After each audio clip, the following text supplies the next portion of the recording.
नमस्कार। यस गुरु ऐप पर आप सभी का हार्दिक स्वागत है। जो आप सभी ने संस्कृत का पहला मॉक टेस्ट दिया और अच्छे आपके स्कोर रहे और आपकी जो आगामी रीट परीक्षा है उसी को आधार मानकर ये टेस्ट बनाया गया है और प्रयास किया गया है कि 30 क्वेश्चन में 45 से 50 क्वेश्चन का आपका कवर हो सके और आपको अच्छे से जानकारी दी जा सके और प्रत्येक यूनिट को कवर अप किया गया है। पहला प्रश्न हम देखते हैं, निम्नलिखितेषु विधिषु परंपरागत विधि ही नास्ति, यानी परंपरागत और आधुनिक दो प्रकार विधियों का बांटा गया है, प्राचीन और नवीन विधि। तो पाठशाला विधि है ये परंपरागत विधि है, सूत्र विधि भी परंपरागत है और व्याख्या विधि है ये भी परंपरागत है, ये तीनों। तो ये परंपरागत यानी प्राचीन विधियाँ हैं और जो आगमन विधि है ये नवीन विधि है, आधुनिक विधि है। तो यह आपका आंसर हो जाएगा सी, आगमन विधि। अब द्वितीय प्रश्न है, त्रिभाषा सूत्रे संस्कृतस्य स्थितिः वर्तते। त्रिभाषा सूत्र में संस्कृत की स्थिति है, अनिवार्य है या वैकल्पिक है, महत्वपूर्ण है या और कुछ भी नहीं है। तो त्रिभाषा सूत्र है उसमें संस्कृत की स्थिति है वैकल्पिक रूप में है, अनिवार्य नहीं है। आप इसको वैकल्पिक तृतीय भाषा के रूप में पढ़ सकते हैं। राजस्थाने संस्कृत माध्यमिक विद्यालयेषु संस्कृतस्य पाठनं भवति, यानी राजस्थान में संस्कृत माध्यमिक विद्यालय है। अब यहाँ पे प्रश्न में लिखा हुआ है संस्कृत माध्यमिक, यानी सामान्य विद्यालय नहीं, जो संस्कृत माध्यम के विद्यालय वहाँ पर। तो कुछ ने षष्ठी कक्षा किया, किसी ने तृतीय किया, किसी ने पंचमी कहा, लेकिन यहाँ पे आपका सही आंसर होगा डी। राजस्थान में संस्कृत माध्यम में पहली कक्षा से ही संस्कृत का अध्यापन प्रारंभ हो जाता है, जबकि अन्य जगह तृतीय कक्षा से। संस्कृत भाषायाः सिद्धान्तः नास्ति, जो संस्कृत भाषा के सिद्धांत है, भाषा का सिद्धांत जो आपका टॉपिक है उसमें से रुचि का सिद्धांत, अनुपात क्रम का सिद्धांत, अभ्यासहीन का सिद्धांत और सक्रियता का सिद्धांत। तो यहाँ पे ए, बी और डी आपके सही ऑप्शन है, लेकिन अभ्यासहीन का कोई सिद्धांत नहीं होता। तो आपका आंसर हो जाएगा अभ्यासहीनस्य सिद्धांतः सी, यानी अभ्यास का होता है, अभ्यासहीन का कोई सिद्धांत नहीं होता। संस्कृत आयोग की स्थापना कब हुई? अब गत वर्ष 3 प्रश्न आयोग के आए थे, यानी 3 प्रश्न सन से पूछे गए थे, तो हमें उनकी भी प्रत्येक सन की जो संस्कृत क्षेत्र में जो भी कार्य हुए, जिनकी आयोगों की स्थापना हुई, उनके विषय में भी अपने को पढ़ना है। तो संस्कृत आयोग की स्थापना हुई थी 1956-57 में। तो आपका सही आंसर हो जाएगा ए। ध्वनि विज्ञान संबंधी कौशलानि वर्तन्ते। अब देखिए, ध्वनि विज्ञान यानी 2 प्रकार के हैं, ध्वनि विज्ञान और लिपि विज्ञान।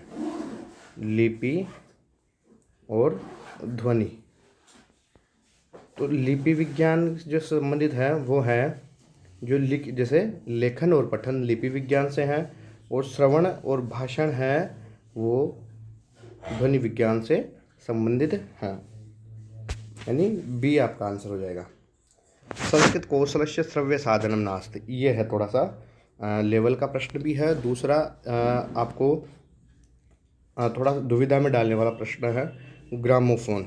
ग्रामोफोन उसका श्रव्य साधन है, भाषा पंजिका भी आपके श्रव्य साधन है, और वेतार यंत्र में यानी रेडियो, जिसको रेडियो बोलते हैं, आकाशवाणी बोलते हैं, ये भी आपके श्रव्य साधन। लेकिन भाषा प्रयोगशाला को लोग श्रव्य साधन बताते हैं, लेकिन भाषा प्रयोगशाला श्रव्य दृश्य में आती है। भाषा प्रयोगशाला एक प्रकार की प्रयोगशाला होता है, एक कमरा रूम होता है, वहाँ पे आप जाएंगे तो आपको स्क्रीन पे शब्द आते रहते हैं और उनका उच्चारण आप सुन सकते हैं। तो उसको आप उसके अनुसार आप भाषा का अभ्यास कर सकते हैं, शब्दों का अभ्यास करते हैं। तो भाषा प्रयोगशाला श्रव्य दृश्य साधन है। प्राथमिक स्तरे पाठ्यपुस्तक निर्माणे कस्य आवश्यकता भवति। अब प्राथमिक स्तर पे अगर आप पाठ्यपुस्तक निर्माण करते हो तो किसकी आवश्यकता होती है? शीर्षक के बिना कोई पाठ होता ही नहीं है, सही है।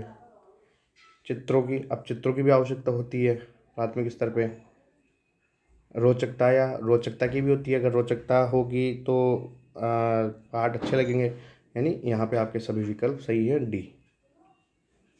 भाषा कौशलानां विपरीत क्रमः अस्ति। भाषा कौशल का जो विपरीत क्रम क्या है? श्रवण, भाषण, पठन, लेखन, ये वैज्ञानिक क्रम है। अब विपरीत क्रम क्या होगा? तो उसका उल्टा कीजिए, श्रवण, भाषण, पठन, लेखन। तो ऐसे प्रश्न अगर घुमाए तो आपको कंफ्यूज नहीं होना है और आराम से प्रश्न को 2 बार 3 बार पढ़ना है, फिर आपको आंसर देना है। संस्कृत शिक्षणस्य सामग्री अस्ति, संस्कृत शिक्षण सामग्री अस्ति। अब देखिए जो संस्कृत की शिक्षण सामग्री, जो श्रव्य दृश्य सामग्रियाँ हैं, वो क्या है? वो साधन है या साध्य है, या साधन और साध्य दोनों है, या सभी सही है? तो ध्यान रहे, संस्कृत शिक्षण सामग्री केवल साधन मात्र है, यह साध्य नहीं है। तो आपका सही आंसर हो जाएगा ए। मूल्यांकन की विशेषता नहीं है। मूल्यांकन वैध होना चाहिए, विश्वसनीय होना चाहिए, व्यापक होना चाहिए, लेकिन रुचिहीनता मूल्यांकन में नहीं होनी चाहिए। मूल्यांकन रुचिपूर्ण भी होना चाहिए। वैधता, वैधता का अर्थ होता है मूल्यांकन का जितना भी आपके जो उद्देश्य है उन उद्देश्यों की पूर्ति होती है तो वैध होता है। विश्वसनीयता यानी मूल्यांकन का कितना भी बार आपका रीचेकिंग की जाए, रिटोटलिंग की जाए, लेकिन जो परिणाम है वो एक बार आएगा, एक ही आता है। रुचिहीनता होता ही नहीं है। व्यापकता यानी जितना भी आपका सिलेबस है, पाठ्यक्रम है, उन सबको आधार मानकर, उन सबको आधार के ऊपर प्रश्न निर्माण होता है, मूल्यांकन होता है, तो वो व्यापक होता है। आगे देखते हैं मौखिक परीक्षा, यह प्रकार है नास्ति। अंत्याक्षरी, अंत्याक्षरी मौखिक परीक्षा का ही प्रकार है। शला का परीक्षा एक पुस्तक होती है, उसमें एक शला का खंड होता है, यानी एक लकड़ी का टुकड़ा होता है, वो उसमें को पुस्तक में बीच में कहीं पे भी वो रख दिया जाता है, वहीं से प्रश्न पूछा जाता है, तो ये भी मौखिक होता है। साक्षात्कार भी मौखिक होता है, लेकिन वस्तुनिष्ठ परीक्षा आपकी लिखित होती है, जो आप अभी टेस्ट दे रहे हैं वो वस्तुनिष्ठ परीक्षा का ही प्रकार है। तो ये आपका आंसर सही, मौखिक परीक्षा का प्रकार नहीं है, आपका सही ऑप्शन हो जाएगा डी। राजस्थान में सतत व्यापक मूल्यांकन का प्रारंभ कब हुआ?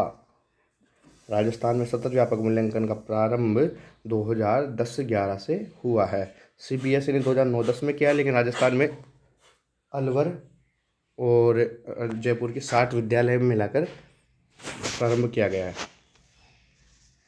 उपचारात्मक शिक्षण का आधार होता है। अब उपचारात्मक शिक्षण किसको किया जाता है? समस्याग्रस्त बालकों की समस्याओं को दूर करने के लिए उपचारात्मक शिक्षण किया जाता है। तो उपचारात्मक शिक्षण के लिए निदानात्मक परीक्षण पहले होना आवश्यक है, और निदानात्मक परीक्षण जिस प्रकार से होगा, जितना अच्छा होगा उतना ही अच्छा उपचारात्मक शिक्षण होता है। तो निदानात्मक परीक्षण उसका आधार होता है। ये 15वां प्रश्न इसी के समान है। समस्यायाः कारणानां ज्ञानं भवति, यानी समस्याओं का कारणों का ज्ञान किससे होता है? तो समस्याओं का दूर तो होता है उपचारात्मक शिक्षण से, और समस्याओं के कारणों का ज्ञान होता है निदानात्मक परीक्षण से। यानी जो समस्याएं होती है उनमें किस वजह से समस्या हुई, समस्या के क्या कारण थे, उनका ज्ञान करना ही निदानात्मक परीक्षण होता है। ये जो गद्य है आपके, एक गद्य एक पद्य आएगा भाषा द्वितीय में, और प्रथम भाषा में 2 गद्य ही आएंगे। तो ये जो गद्य है इसको पढ़ें और इसके अनुसार 4 या 5 प्रश्न जो आएंगे आपको उनका उत्तर देना है। तो पहला प्रश्न है, जो 16 प्रश्न आपका, न्यवसन। न्यवसन अत्र कः लकार है किम वचनम च। यहाँ 2 प्रश्न एक प्रश्न में ही पूछे गए हैं कि यहाँ कौन सा लकार है और कौन सा वचन है। तो संस्कृत में 3 वचन होते हैं और लकार 5 है। ऐसे तो 10 लकार होते हैं, लेकिन हमें हमारे जो 5 ही पढ़ने होते हैं, लट, लोट, लिट, लंग और विधिलिंग। तो यहाँ पे होगा न्यवसन में लंग लकार बहुवचन। नी उपसर्ग है, वस धातु है, लंग लकार और बहुवचन प्रथम पुरुष है। एवैकश्याम अत्र कः संधि। यहाँ ध्यान से देखिए, एवैकश्याम यानी सामान्य रूप से आपको ध्यान रखना है, जहाँ 2 मात्रिक आए वहाँ वृद्धि संधि, जहाँ 1 मात्रा आए वहाँ गुण संधि। तो यहाँ 2 मात्रा है, सीधा सीधा हो गई वृद्धि संधि। अब इसका संधि विच्छेद देखते हैं। एव एकश्याम, एव एकश्याम, तो इसके संधि एव प्लस एकश्याम, इसका संधि विच्छेद हो गया। तो आपका सही आंसर है वृद्धि संधि सी। संख्या ज्ञान का आपका प्रश्न आएगा। 61-अष्टादशशततमे, इसका अंकों में क्या रूप होगा? तो सीधा सीधा लिखती चलिए। पहले तो लिखिए 1, फिर है षष्ठी यानी 61, फिर है उत्तर यानी बाद में, तो बाद में आएगा अष्टादश यानी 18, तो सीधा सीधा हो गया 1861। धर्म कर्मणि, यहाँ धर्म कर्मणि शब्द में कौन सी विभक्ति है? तो कर्म शब्द नपुंसक लिंग है, तो यहाँ पे सप्तमी विभक्ति हो जाएगी। सप्तमी विभक्ति में बनता है कर्मणि, षष्ठी में बनता है कर्मणः, चतुर्थी में कर्मणे और द्वितीय में कर्म रूप ही बनता है। तो यहाँ आपका सही आंसर हो जाएगा सप्तमी ए। रूपायिता पदे कह प्रत्यय किम लिंगम च, यही देखिए आपके दो प्रश्न फिर यहाँ से आ रहे हैं। तो रूपायिता शब्द है ये, यहाँ पे इसमें कौन सा प्रत्यय है? त प्रत्यय और स्त्रीलिंग है, आ रहा है अंत में तो स्त्रीलिंग है और त प्रत्यय है। त प्रत्यय से बने हुए ये तीनों लिंगों में रूप चलते हैं। अगर ये पुल्लिंग में होता तो रूपायितः होता, नपुंसक लिंग में होता तो रूपायितम होता। आगे चलते हैं हम, आपका सही आंसर यहाँ पे डी होगा। अधोलिखित पद्याधारेण प्रश्नानाम उत्तराणि समाधेयाः, यानी जो आपका ये पद्य, एक पद्य आएगा उसके अनुसार आपको उत्तर देने हैं। त्वमेव माता च पिता त्वमेव, त्वमेव बंधुश्च सखा त्वमेव, त्वमेव विद्या द्रविड़म त्वमेव, त्वमेव सर्वं मम देव देव। अब हम प्रश्न हल करते इसके। अस्मिन् श्लोके किम छंदः, इस श्लोक में कौन सा छंद है? तो यहाँ ऑप्शन दे रखा है उपजाति, उपेंद्र वज्रा, इंद्र वज्रा और वंशज। तो सबसे पहले हम देखते हैं इन छंदों की क्या होती है विशेषता। उपजाति में 11 वर्ण होते हैं, उपेंद्र वज्रा में भी 11 और इंद्र वज्रा में भी 11 और वंशस्थ में 12। तो पहले हम इनके वर्णों की गणना करते हैं।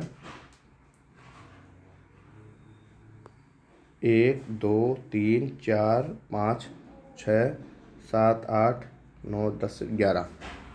1 2 3 4 5 6 7 8 9 10 11, यानी 11 वर्ण हैं सब में।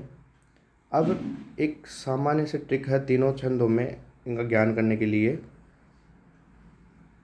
उपजाति उपेंद्र वज्रा और इंद्र वज्रा का मिश्रित रूप है, यानी एक पद उपेंद्र वज्रा का एक इंद्र वज्रा का कैसे भी आए तो ये हो जाता है उपजाति। उपेंद्र वज्रा में देखिए ऊ है वो लघु है यानी छोटा है, और इंद्र है इसके आगे के आधा वर्ण होने की वजह से ये गुरु हो गया।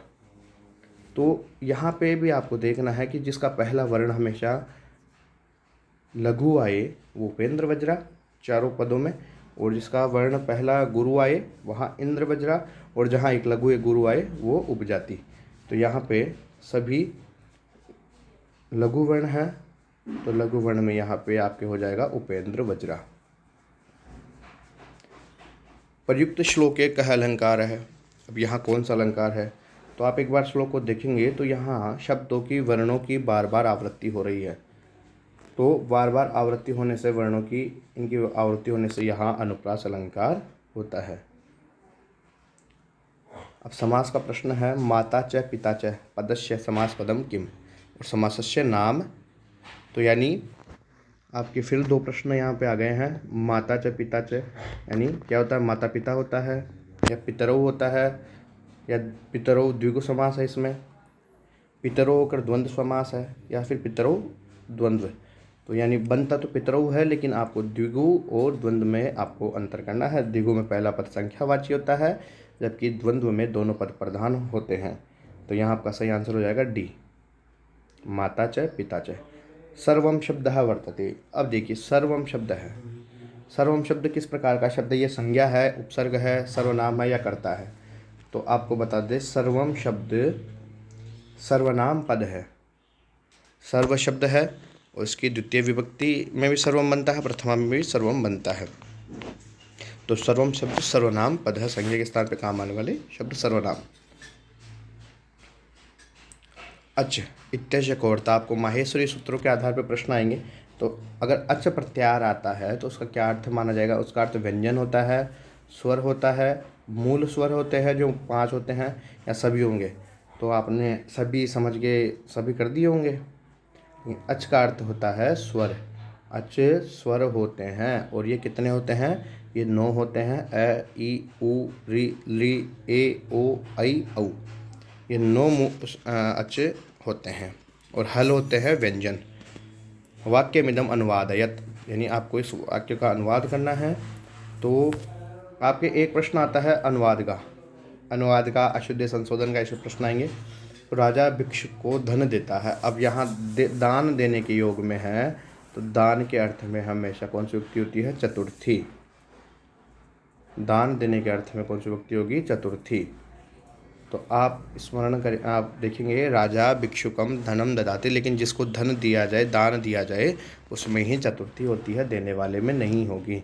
तो भिक्षुकम धनम ददाति गलत है, भिक्षुके धनम ददाति गलत है, भिक्षुके सप्तमी विभक्ति है ये, भिक्षुकाय धनम ददति। अब देखिए यहाँ पे राजा भिक्षुकाय धनम ददति, प्रश्न तो भिक्षुकाय तो सही है, लेकिन ददति बहुवचन बन गया, जो कि वाक्य अशुद्ध है। राजा भिक्षुकाय धनम ददाति, ये आपका सही ऑप्शन है, सही विकल्प है। तो इससे आपका एक तो धातु रूप का भी ज्ञान हो रहा है और साथ साथ में आपका प्रश्न भी सही हो रहा है। बालक है गीतानि गायति। अब देखिए वाच्य परिवर्तन में आप सबको बहुत समस्या रहती है। तो यहाँ पे सूत्र है 1 2 1 बटा 3 1 1। तो अगर कर्तृवाच्य में वाक्य है तो उसको ये अप्लाई कर दीजिए। तो अब देखिए बालक की तृतीय विभक्ति बनेगी बालकेन, बालकेन, बालकेन और बालक है, यानी ये तो अशुद्ध है। चतुर्थ तो सीधा सीधा अशुद्ध। अब 3 विकल्प रहे आपके पास। गीतानि, तो गीतानि शब्द, गीतम शब्द का नपुंसक लिंग शब्द द्वितीय विभक्ति बहुवचन है। तो गीतानि का प्रथम विभक्ति एक वचन भी गीतानि ही होता है। तो चतुर्थ ऑप्शन तो आपका गलत है ही। तो आपका गीतानि गीयते, गीतम भी एक वचन में आएगा, ये भी गलत है। अब ऑप्शन आपके पास बचे हैं 2, ए और सी। अब जब आप यहाँ पे ये सूत्र लगाते हैं 3 11 11 वाला, तो इसमें आपको पता है कर्म के अनुसार कर्म एक वचन में प्रथम विभक्ति में हो जाता है और क्रिया भी कर्म के अनुसार होती है और यते प्रत्यय जुड़ जाता है। ठीक है, तो इस अनुसार जब आप आगे प्रश्न देखेंगे तो गीतानि बहुवचन है, तो बहुवचन में ही आगे क्रिया होगी। तो गीयते नहीं बनेगा, यहाँ पे भी बहुवचन की ही क्रिया बनेगी, गीयन्ते। बालकेन गीतानि गीयन्ते। अगर गीतम आता तो यहाँ गीयते बनता। एक सूक्ति का प्रश्न आता है आपके, संघे शक्ति कल युगे, ऐसे खाली स्थान दे दिया जाएगा और फिर इसको ऑप्शन दे दिया जाएगा। तो सतयुगे, कलौ युगे, वर्तमान युगे या प्राचीन युगे। तो यहाँ क्या ऑप्शन होगा? यहाँ होगा संघे शक्ति कलौ युगे। आपका सही ऑप्शन बी होगा। एक उच्चारण स्थान का प्रश्न आता है आपके, ल इति शब्दस्य उच्चारण स्थानम वर्तते। तो ल का उच्चारण स्थान क्या है? कंठ है, दंत है, ओष्ठ है या नासिका है? तो यहाँ उच्चारण स्थान आपको बताना है। तो लृतुलसानाम दंतः, तो लृ और तवर्ग और ल का और स दंतव्य स का क्या होगा? उच्चारण स्थान दंत होगा। आपका सही ऑप्शन है बी। वाक्यमिदं संशोधयत, यानी इस वाक्य को आपको सही करना है, शुद्ध करना। तो ग्रामस्य परितः वृक्षाः सन्ति, तो ये अशुद्ध वाक्य है, इसको आपको सही करना है। तो ग्रामं परितः वृक्षाः सन्ति, ग्रामात् परितः वृक्षाः सन्ति, ग्रामाय परितः वृक्षाः सन्ति, ग्रामं परितः वृक्षाः सन्ति। तो समयानिक्सा उभय, इन शब्दों के योग में परितः, उभयतः, इन शब्दों के योग में कौन सी विभक्ति होती है? द्वितीया। तो ग्रामं परितः वृक्षाः सन्ति, आपका सही ऑप्शन है ए। तो आपने इन 30 क्वेश्चनों को किया, 30 प्रश्नों को किया, तो आपको ये सब आपके परीक्षा को आधार मानकर ही बनाए गए हैं। और भी आपको धीरे धीरे ये प्रश्न आने वाले मॉक टेस्ट हैं, उनमें आपको और भी इस तरह आपका बढ़ता जाएगा। साथ ही आपके सभी प्रश्नों का सभी यूनिट को कवर अप करके फिर प्रश्न निर्माण किए जाएंगे आपके।